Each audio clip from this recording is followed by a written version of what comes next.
program acara RRI Pro 1 Banda Aceh. Dialog interaktif Banda Aceh pagi ini membahas permasalahan sosial, pendidikan, budaya, hukum, ekonomi, bisnis, dan politik dengan menghadirkan narasumber yang berkompeten dari Studio Pro 1 RRI Banda Aceh di 97,7 FM. Anda juga bisa menonton tayangan ini live di channel YouTube RRI Banda Aceh.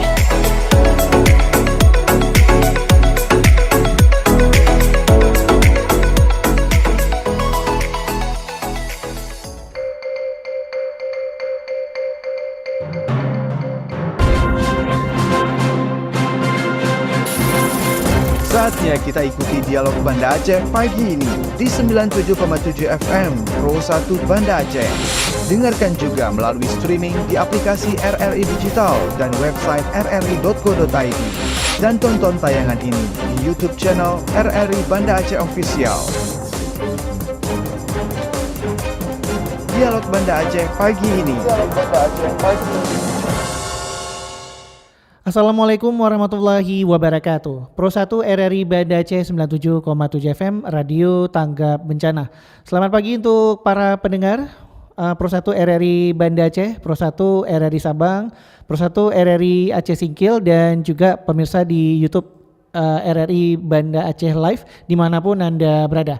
Senang sekali kami kembali hadir menemani Anda dalam dialog interaktif Banda Aceh Menyapa. Untuk edisi hari ini Kamis 29 Januari 2026. Ya, pendengar, bencana hidrometeorologi seperti banjir bandang dan longsor yang melanda sejumlah wilayah di Aceh tidak hanya meninggalkan kerusakan infrastruktur dan lingkungan, tetapi juga menyisakan persoalan lanjutan. Salah satunya adalah keberadaan kayu-kayu hanyutan yang terbawa arus banjir dan juga longsor. Di satu sisi, kayu hanyutan ini memiliki potensi ekonomi dan manfaat fungsional yang besar jika dikelola dengan baik. Namun di sisi lain, tanpa pengelolaan yang jelas, material ini rawan rusak, hilang, bahkan dimanfaatkan secara ilegal oleh pihak-pihak yang tidak bertanggung jawab.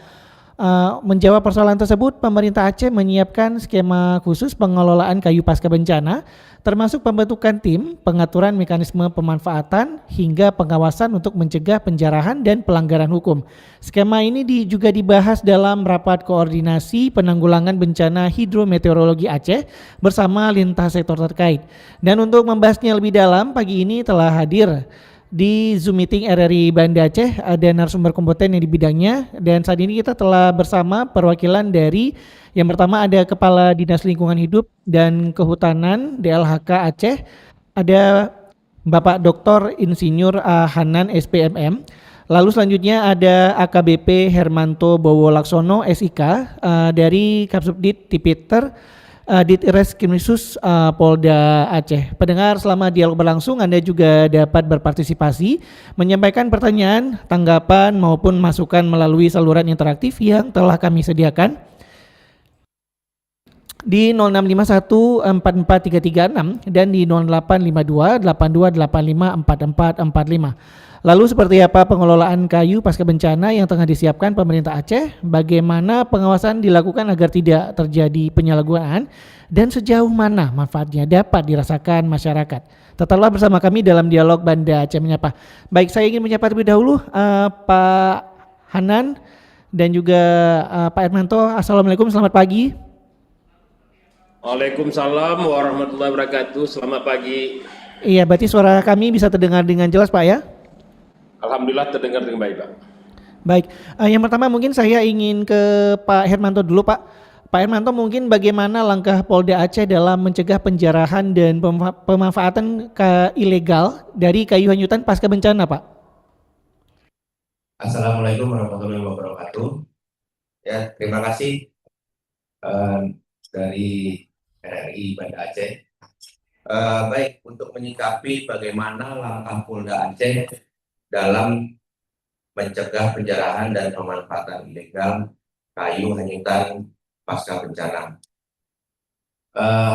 Baik Bapak-bapak, Ibu-ibu, dapat di sini kami jelaskan bahwasannya kami bersama tim dan Kadis DLHK sudah beberapa kali melakukan rapat bersama, itu kurang lebih ada 3 sampai 4 kali Dan terakhir kami melaksanakan rapat bersama Sekda untuk melakukan pembahasan sesuai dengan Permenhub nomor 863 tahun 2025 tanggal 29 Desember 2025 tentang pemanfaatan kayu hanyutan akibat bencana banjir sebagai sumber daya material untuk rehabilitasi dan pemulihan pasca bencana di wilayah Provinsi Aceh, Sumut, dan Sumbar. Begitu juga diturunkan dengan keputusan Gubernur Aceh nomor 8001 garing 19 garing 2026 tanggal 14 Januari 2026 untuk pembentukan tim pemanfaatan kayu hanyutan akibat bencana banjir sebagai sumber daya material untuk rehabilitasi dan rekonstruksi. Jadi dapat kami jelaskan sedikit di sini bahwasannya dalam penanganan pemanfaatan kayu ilegal ini dari hanyutan pasca bencana, kami terus bekerja keras untuk masyarakat Aceh agar perekonomian, situasi kondisi di Aceh ini tetap bisa kembali normal. Kemudian. Baik Bapak, mungkin sampai saat ini apakah sudah ada pola pengawasan khusus di lokasi-lokasi rawan pasca bencana banjir dan longsor, Pak? Untuk pengawasan khusus, kami langsung koordinasi dengan Polres-Polres jajaran, sehingga Kasat Reskrim di jajaran juga sudah berkoordinasi dengan pemerintahan kabupaten kota, sehingga tim yang sudah melaksanakan identifikasi kayu, yaitu yang sudah dilaksanakan di Kabupaten Aceh Tamiang dengan Aceh Timur, itu sudah kami koordinasikan dan kami sudah dari tim identifikasi BPHL itu sudah selesai untuk melaksanakan identifikasi, sehingga sekarang kondisinya tim dari Polres jajaran sudah melakukan pengamanan dari kayu-kayu tersebut. Baik Bapak, berarti dengan kata lain untuk pengawasannya ini sudah terstruktur ya Pak, dan sudah bekerjasama dengan berbagai lintas Pak dari Polda Aceh. Betul Pak. Jadi dari tim yang kami buat sampai saat ini kami sudah koordinasi dengan Kadis DLHK, dengan Pak Hanam, untuk kami membentuk tim besar. Nah, tim besar ini terbentuk menjadi ada 4 instansi yang terkait kurang lebih, yaitu Kadis DLHK sendiri, terus dari Ditkrimsus Polda Aceh, Gakum, dan KPK. Nah, sehingga berdasarkan tim besar ini, kami melaksanakan membuat tim kecil. Yang tim kecil ini posisinya ada di jajaran-jajaran Polres. Ya, Pak. Baik Bapak, dan kini kami ke Pak Hanan Pak ya, dari DLHK Aceh. Pak Hanan, mungkin apa yang melatar belakangi pemerintah Aceh menyiapkan skema khusus pengelolaan kayu pasca bencana Bapak? Baik, terima kasih Bang Muammar. Pertama-tama ya kami mengapresiasi dan berterima kasih atas kesempatan yang diberikan, karena inilah merupakan salah satu forum untuk kita bisa juga memberikan pencerahan kepada masyarakat. Penghormatan kami kepada Pak Kapolda yang dalam hal ini diwakili oleh Bang AKBP Hermanto Bowo, Kasubdit Tipiter Polda Aceh bersama rekannya. Saya juga di sini hadir bersama dengan Pak Dede Hadi selaku Kabid PPH Perencanaan Pemanfaatan Hutan. Kondisi pasca bencana banjir, saya langsung diperintahkan oleh Pak Gubernur melalui Pak Sekda untuk melakukan pemantauan terkait dengan kayu hanyutan dampak banjir tersebut. Kita berkunjung ke Kabupaten PD Jaya, Kabupaten Bir, sampai dengan ke Kabupaten Aceh Tamiang.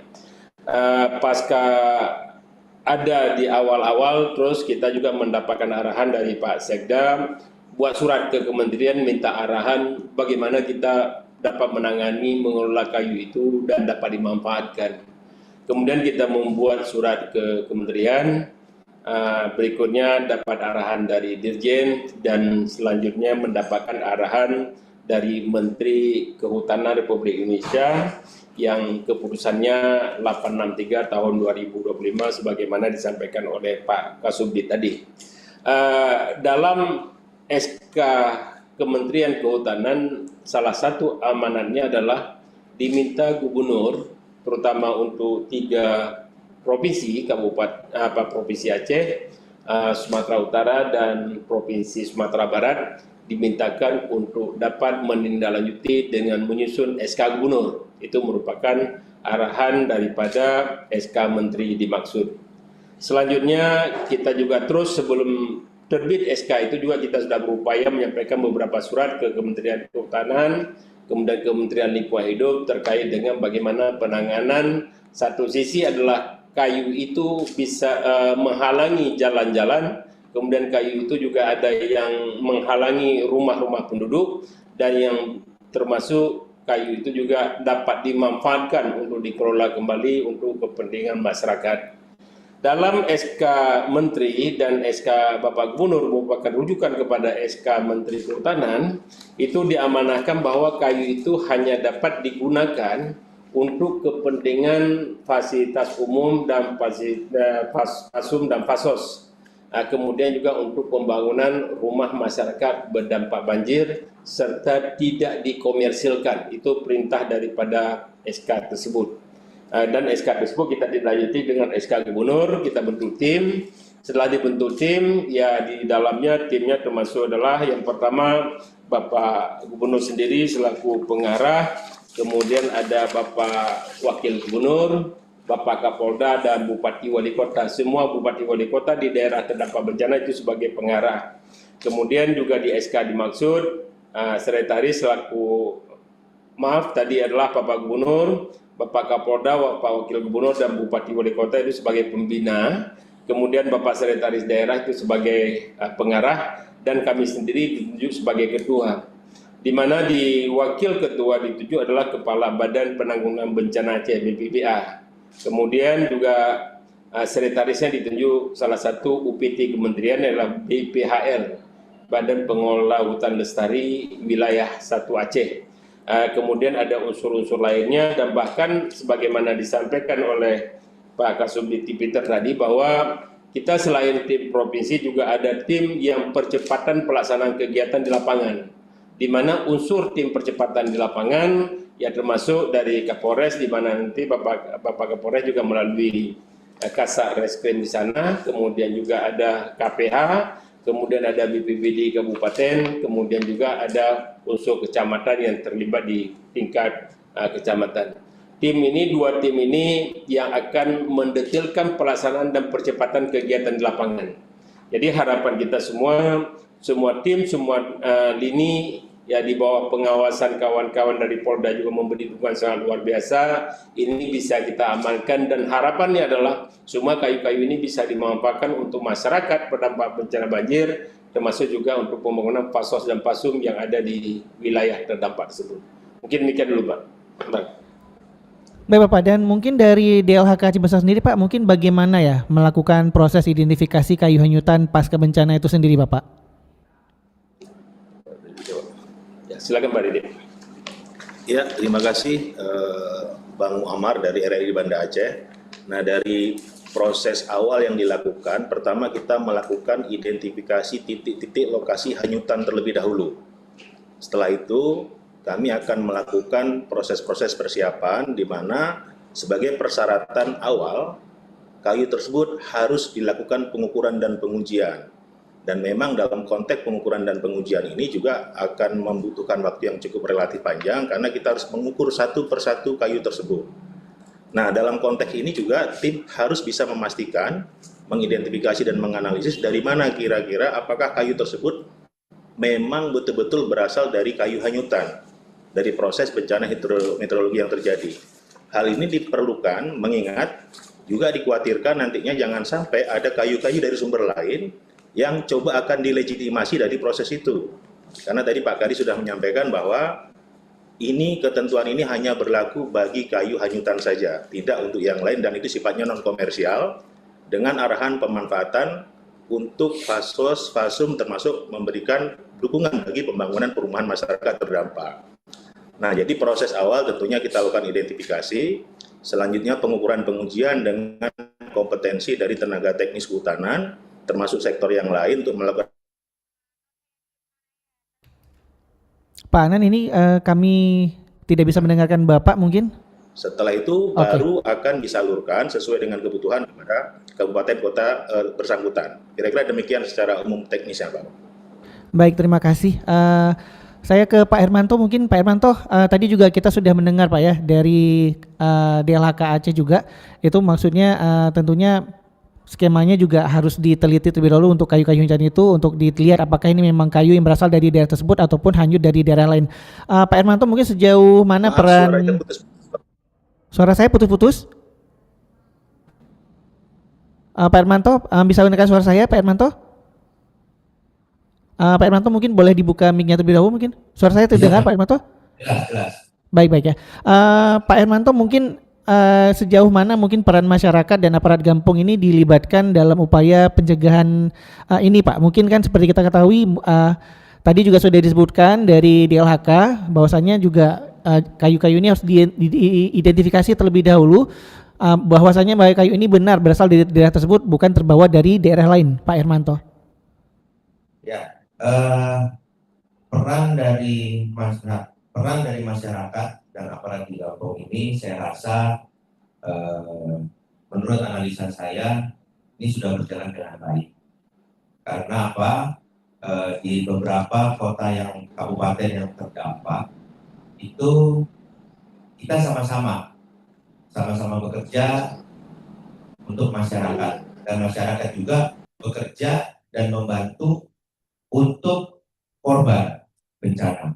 Jadi kalau boleh dibilang itu kita korban membantu korban dari akibat bencana ini. Dan saya rasa pihak kepolisian Polda Aceh terus bekerja keras dalam meningkatkan dan membersihkan seluruh dari kayu-kayu yang ada di kabupaten kota. Baik, Pak Hermanto, mungkin apabila ditemukan pelanggaran seperti pengambilan atau penjualan kayu hanyutan tanpa izin, Pak ya, tindakan hukum apa yang akan diterapkan, Pak? Baik, sesuai dengan Undang-Undang Nomor 18 Tahun 2013 tentang penegakan dan perusahaan hutan yang dirubah menjadi tahun Undang-Undang Nomor 6 Tahun 2023 tentang Cipta Kerja. Jadi begini Mas, ini pun yang menjadi antisipasi dari Ditreskrimsus Polda Aceh. Dalam posisinya sekarang ketika kayu tersebut sudah bisa dimanfaatkan oleh masyarakat, kami tetap mengantisipasi jangan sampai ada oknum-oknum yang mengambil surat legalitas itu, tetapi kayunya bukan mengambil kayu dari bekas hanyutan itu. Sehingga kayu itu diambil dari tebangan-tebangan baru. Nah, ini kami pun sudah memberikan atensi kepada Polres-Polres jajaran, sehingga ketika ada oknum tersebut, kita tindak secara tegas. Gitu, Bang Muhammad. Baik Bapak. Pak Anan, mungkin kita bisa lanjutkan Pak, mungkin lebih detail tentang kriteria apa yang digunakan DLHK untuk menentukan kayu layak pakai dan tidak layak pakai, Pak. Baik, terima kasih. Terkait dengan kayu yang layak pakai dan tidak layak pakai, ini kita lihat dari sisi manfaatnya. Artinya kayu tersebut dari berbagai jenis kayu yang ada, pada saat diolah dapat dimanfaatkan untuk pembangunan rumah maupun fasilitas umum. Sejauh itu bisa dimanfaatkan, kalau misalnya kayu yang sudah lapuk itu otomatis tidak menjadi atensi kita. Tapi kayu-kayu yang masih bisa digunakan baik untuk papan maupun untuk balok itu akan kita ambil dan kita gunakan untuk dimanfaatkan untuk masyarakat. Itu yang kita lakukan cruising tadi untuk diukur kemudian diserahkan kepada pemerintah kabupaten. Dan Pak, mungkin apakah ada tahapan khusus Pak ya dalam pembersihan dan juga pengolahan kayu hanyutan supaya aman digunakan Pak, khususnya untuk pembangunan itu sendiri? Kalau untuk tahapan khusus, ya kita pahami sekarang di lapangan di beberapa kabupaten, terutama di Kabupaten Biren, Kabupaten Pidijaya, itu kayu itu terbenam dengan sedimen, dengan lumpur, ya. Jadi kita harus melihat dulu, mengangkat dulu kayu itu ke atas, kemudian dilakukan pengukuran itu baru dilakukan pada saat kita sudah jelas melihat jenis kayunya apa, kemudian dilakukan pemotongan. Ini juga salah satu upaya-upaya kita yang hari ini kita koordinasikan terus dengan kementerian terkait dengan pengangkatan kayu dari tumpukan. Seperti yang dilakukan di Kabupaten Aceh Tamiang, di Kabupaten Aceh Utara, itu diangkat dulu, setelah diangkat ditaruh di tempat, baru dilakukan pengukuran dan nanti baru diserahkan ke pemerintah kabupaten untuk diolah dan dimanfaatkan lebih lanjut. Baik, dan mungkin Bapak dari DLHK sendiri, apakah bisa memastikan pemanfaatan kayu hanyutan ini tetap ramah lingkungan dan juga berkelanjutan, Pak? Baik, kalau misalnya untuk memastikan ramah lingkungan, ya tetap kita memberikan perhatian itu. Artinya yang pertama memastikan bahwa untuk lingkungan, komplek-komplek lingkungan jangan menjadi penghalang pada saat diangkat kayu itu adalah dibersihkan kemudian ditaruh pada satu tempat, itu tetap akan diperhatikan jangan sampai menghalang jalan atau membuat kondisi di lapangan tambah amburadul. Jadi kita berupaya nanti dengan bekerja sama dengan kementerian untuk bagaimana pada saat pengangkatan itu ditata dengan baik. Kita sudah lihat di contoh di Pesantren Darul Mukhlisin yang ada di Kabupaten Aceh Tamiang itu tertata dengan baik. Nah, demikian, Mas. Baik, dan kami masih mengundang pendengar ya dan juga pemirsa di YouTube RRI Banda Aceh Live untuk bisa bergabung bersama kami, baik itu melalui 0651 44336 dan juga di WhatsApp di 0852 8285 4445 serta di live chat YouTube kami ya. Dan pendengar, untuk dialog Banda Aceh menyapa pada pagi ini akan kembali setelah jeda berikut.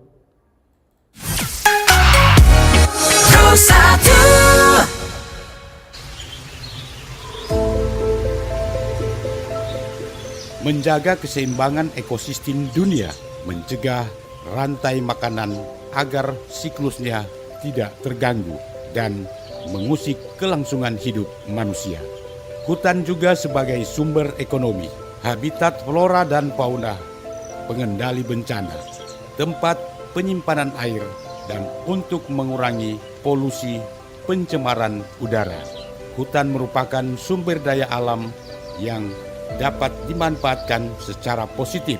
Manfaat langsung yang diperoleh dari hutan adalah kayu serta hasil hutan lainnya.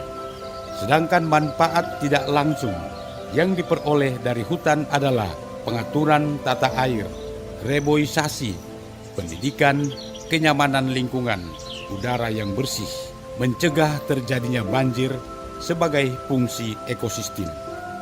Hutan sangat berperan sebagai penyedia sumber air, penghasil oksigen, tempat hidup berjuta flora dan fauna, dan penyeimbang lingkungan, serta mencegah timbulnya pemanasan global. Sebagai fungsi penyedia air bagi kehidupan, hutan merupakan salah satu kawasan yang sangat penting. Hal ini karena hutan adalah tempat tumbuhnya berjuta tanaman.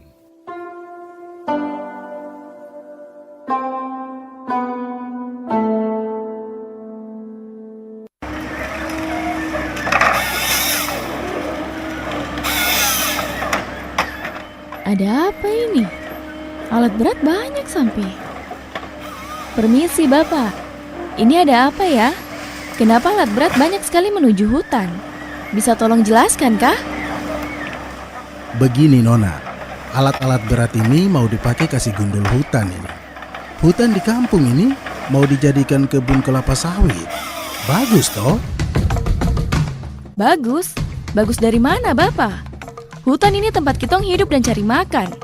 Kalau hutan ini tak ada, kita masyarakat kampung bagaimana? Dari hutan ini kita bisa hidup dan makan. Tolong jangan rusak hutan Papua kami demi kepentingan dan keuntungan pribadi.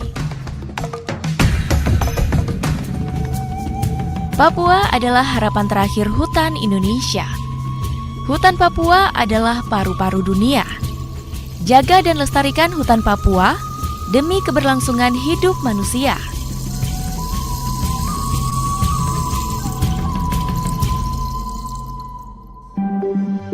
Anda masih mendengarkan Dialog Banda Aceh pagi ini.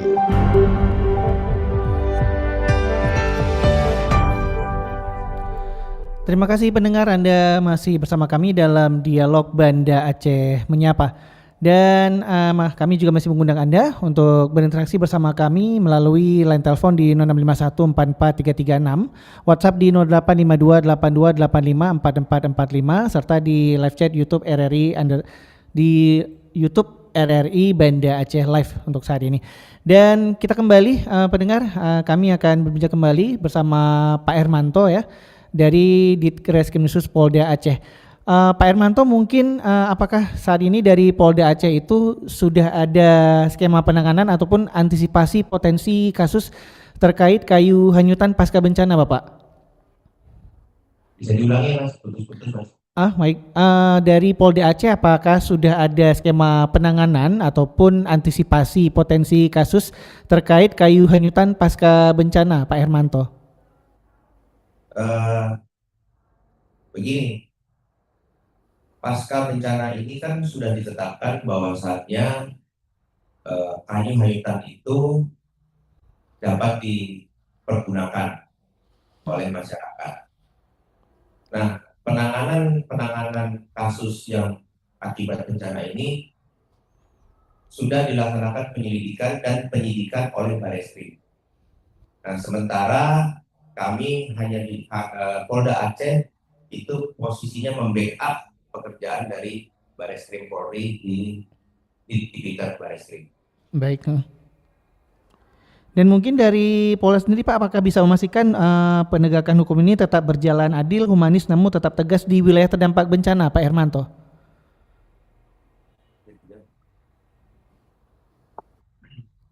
Baik, terima kasih Pak. Untuk memastikan penegakan hukum berjalan adil, humanis, dan tetap tegas di wilayah terdampak bencana, dari Polda Aceh sendiri, sesuai disampaikan oleh Bapak Kasubdit, tadi yang terkait masalah undang-undang di Undang-Undang Nomor 18 Tahun 2013 tentang pencegahan dan kerusakan hutan sebagaimana dirubah menjadi Undang-Undang Nomor 6 Tahun 2023 tentang Cipta Kerja. Di wilayah yang terdampak bencana ini, Polda Aceh tetap melakukan pendekatan secara humanis, yaitu dengan prinsip-prinsip utama keadilan dan kemanusiaan, di mana pendekatan itu adalah pendekatan yang adil dan non-diskriminatif, lebih mengutamakan pada prioritas dalam penegakan hukum, namun penegakan hukum tersebut tidak boleh menghambat proses penyelamatan, pemulihan, serta menghambat untuk pemulihan ekonomi. Seperti itu. Baik, dan saya ke Pak Hanan, mungkin Pak Hanan, apakah ada batasan atau prioritas pemanfaatan kayu Pak, agar tidak mendorong eksploitasi hutan baru, Pak Hanan? Baik, terima kasih. Prioritas pemanfaatan kayu ini sebetulnya hanya untuk dua kepentingan saja. Yang pertama adalah untuk hunian masyarakat terdampak bencana, kemudian untuk pembangunan fasos dan pasu. Tidak digunakan di luar itu. Harus untuk dua item itu. Jadi penegasannya, andai kata digunakan di luar daripada itu merupakan sebuah pelanggaran. Nah, itu mungkin penekanan dan yang diamanahkan oleh SK Menteri maupun dari SK Gubernur tersebut. Baik Bapak, berarti dengan kata lain itu juga sejalan dengan upaya pelindungan hutan dan ekosistem di Aceh Pak ya?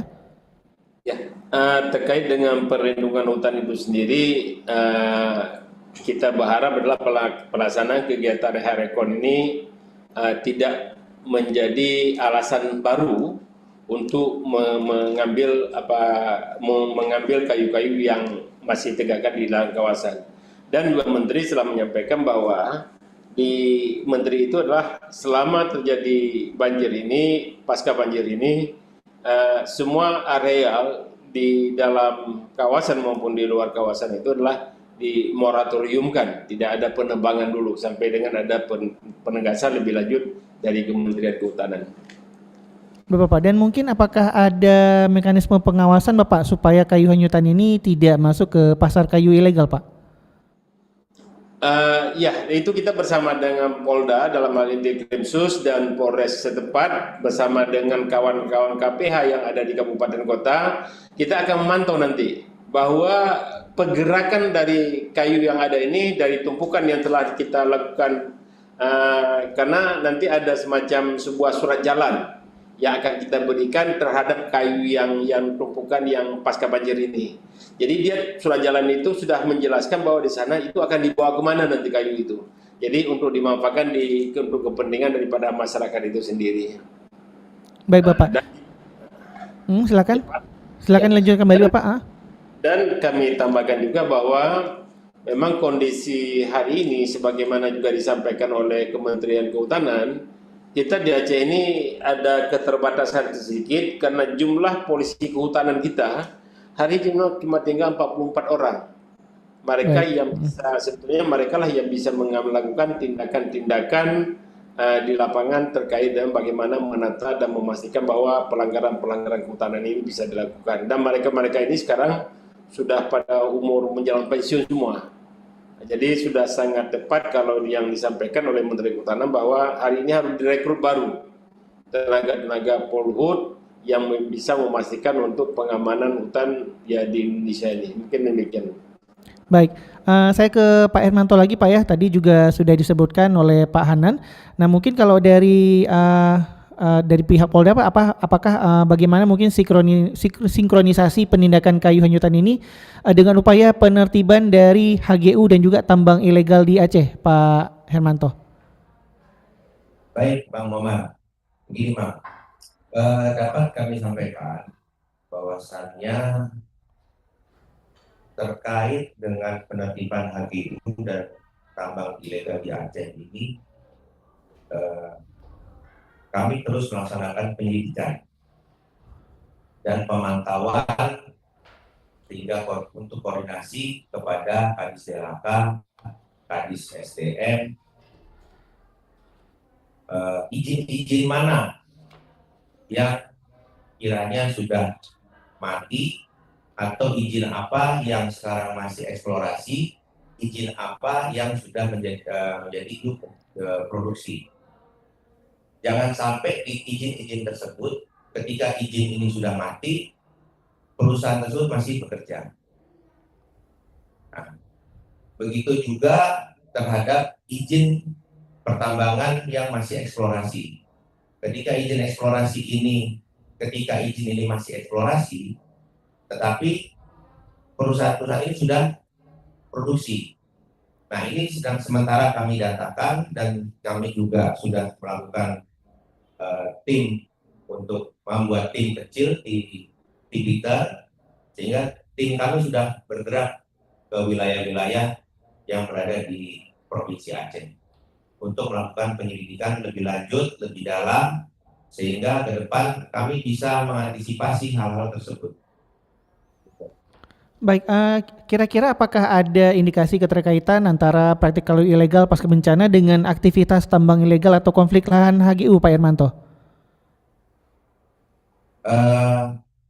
Jika pertanyaan itu dapat saya sampaikan begini, Bang.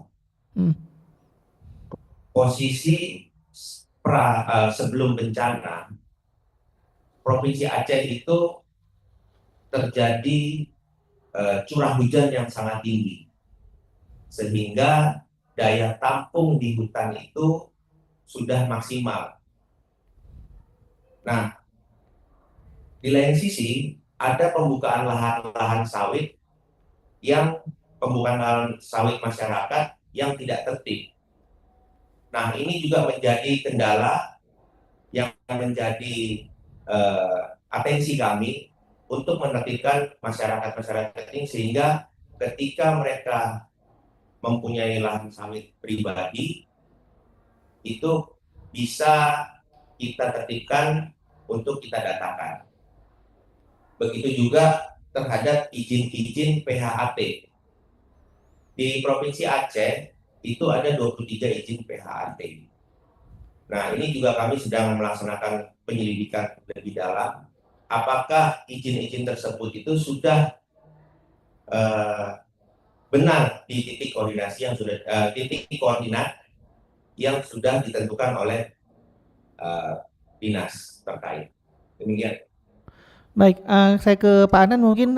Pak Anan tadi Pak Anan juga sudah menyebutkan Pak ya, bahwasanya nanti kayu-kayu yang ada, yang kayu hanyutan itu mungkin nanti akan dilihat terlebih dahulu, diukur dan juga dilihat kelayakannya. Dan mungkin apakah akan ada sistem penandaan, pencatatan atau juga pelaporan khusus Bapak terhadap kayu yang akan dikelola nantinya? Baik Pak, setiap kayu yang di cruising atau di data itu akan diberikan nomor, kemudian kita juga akan dibentuk semacam sebuah berita acara. Sebuah berita acara, jumlah kayu dengan volumenya berapa besar, itu dibuat dalam bentuk berita acara, dan berita acara itulah nanti yang akan diserah terimakan.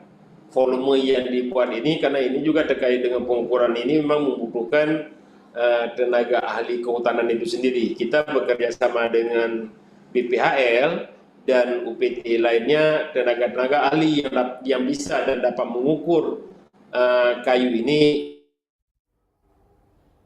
Ya, Pak Anan masih. Itu semua,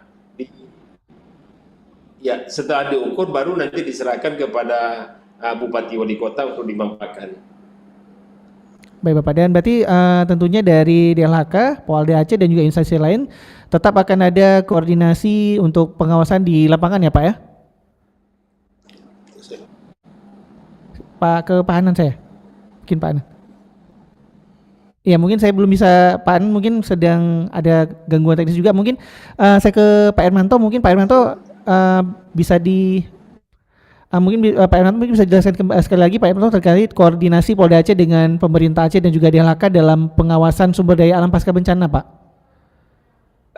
Menurut saya koordinasi ini sudah sangat baik, sudah sangat berjalan dengan lancar, karena mungkin tinggal beberapa step ke depan kami bersama Kadis DLHK, bersama tim-tim yang lain yang terkait, kami sudah melakukan eksekusi gitu Pak.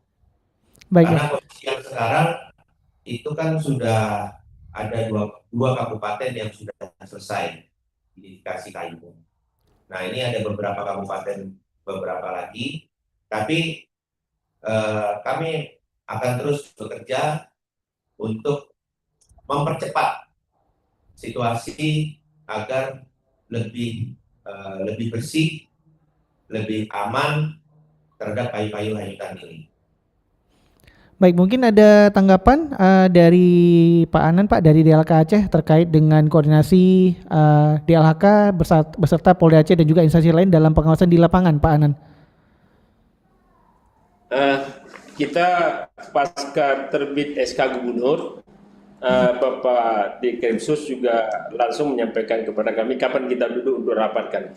Jadi kita juga sebelum rapat koordinasi yang lebih besar, kita sebelumnya juga sudah melakukan koordinasi dengan Dikrimsus. Jadi kita dulu bersama-sama membahas langkah-langkah yang bisa kita lakukan pasca terbit SK Gubernur. Kemudian selanjutnya baru kita lakukan rapat koordinasi untuk forum besarnya sesuai dengan yang termuat dalam SK.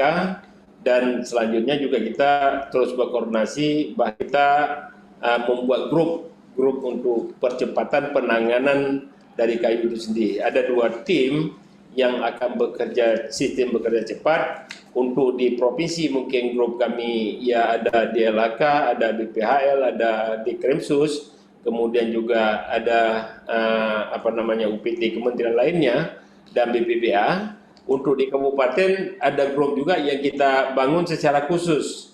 Jadi supaya di level kabupaten untuk yang pertama untuk memastikan bahwa mendapatkan titik-titik tumpukan kayu.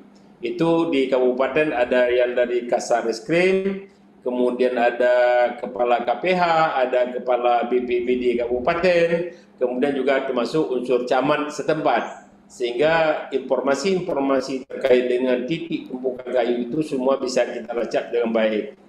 Juga ini membantu kita juga nanti dengan saling menginformasikan. Kalaupun misalnya ada pelanggaran-pelanggaran nanti yang dalam hal ini Kasarreskrim, sebagaimana disampaikan oleh Pak Dir kemarin, Kasarreskrim langsung bisa memantau percepatan ini, apa yang harus dilakukan, di mana yang terjadi pelanggaran itu langsung bisa dipantau, dan kita terus berkoordinasi di level provinsi. Kami berkoordinasi dengan Kasarreskrim, dengan Pak Kasubdit, kemudian di level kabupaten kepala KPH berkoordinasi dengan Kasarreskrim kabupaten. Mungkin Kasarreskrim kabupaten itu mungkin ini bersama dengan BPBD kabupaten. Itu mungkin untuk percepatan penanganan kita di level kabupaten dan di level provinsi itu sendiri. Baik Bapak, dan mungkin dan dari... juga sangat menarik kemarin itu Ya, silakan lanjutkan Pak Anan. Pak Anan masih bisa bersama kami? Silakan Bapak. Silakan lanjutkan kembali Bapak, mungkin tadi yang masih terputus. Jadi sangat menarik kemarin disampaikan bahwa bagaimana kita bisa mendapatkan satu data, satu informasi untuk penanganan di seluruh kabupaten, sehingga kita membuat semacam pola perlaporan Google Drive. Jadi semua laporan-laporan yang masuk dari kabupaten disampaikan melalui laporan Google Drive. Mungkin nanti dari Google Drive itu kita bisa menarik, bisa mendapatkan informasi bersama-sama, maupun dari Dikemsus bisa melihat dengan waktu bersama, kami di LHK dan dari BPBD maupun BPBA, dan juga dari dari kawan-kawan BPHL juga bisa melihat informasi itu secara bersama-sama. Dan grup yang kita bangun tadi langsung kita bisa mendiskusikan dalam grup tersebut untuk penanganan percepatan. Mungkin demikian. Baik, Pak Hermanto, mungkin apa pesan Polda Aceh Pak kepada masyarakat agar tidak terlibat dalam penjarahan dan turut menjaga ketertiban pasca bencana Pak? Ya, mungkin secara saya sebagai penegak hukum, khususnya di Undang-Undang Tipikor Polda Aceh, saya mengimbau kepada seluruh masyarakat Provinsi Aceh, mari sama-sama menjaga kelestarian hutan dan alam agar hutan dunia yang berada di Provinsi Aceh ini tetap terjaga, sehingga ke depan di kemudian hari tidak ada terjadi bencana-bencana seperti ini. Baik, ke Pak Hanan mungkin apa himbauan LHK Aceh Bapak kepada masyarakat terkait pemanfaatan kayu hanyutan pasca bencana Pak Hanan? Yang pertama bahwa kita berharap kepada masyarakat dalam penggunaan kayu itu benar-benar dimanfaatkan untuk kepentingan pembangunan rumah.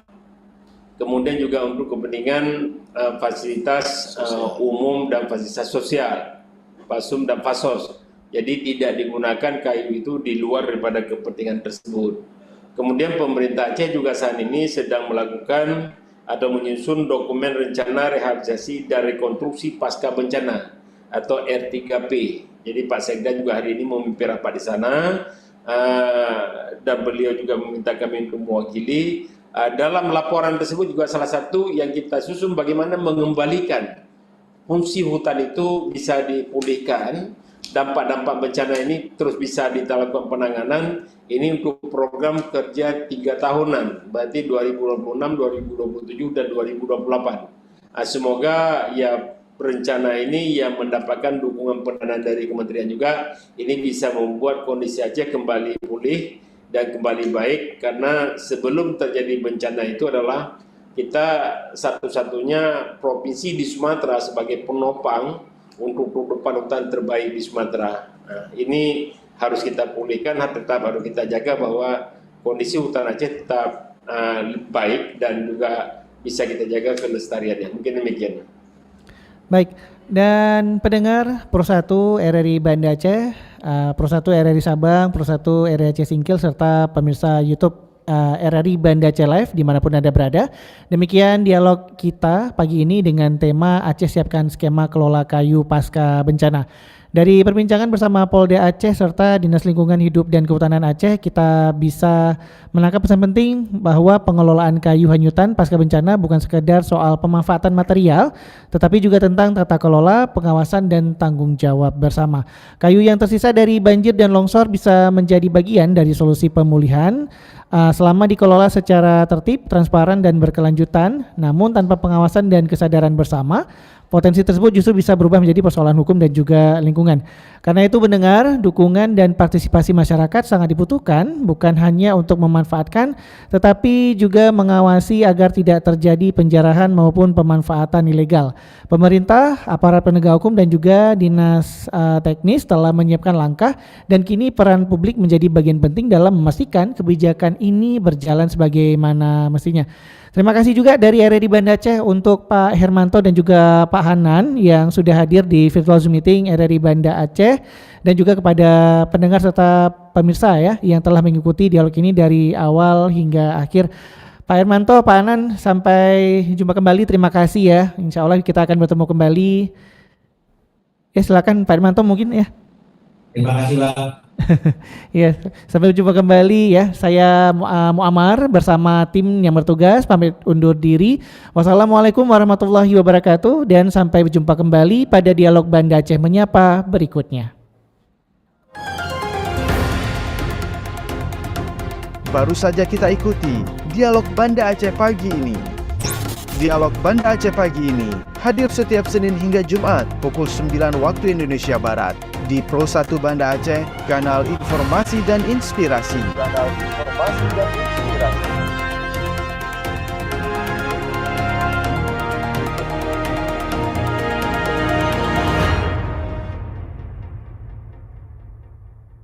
rri.co.id Portal Kantor Berita Nasional Radio Republik Indonesia.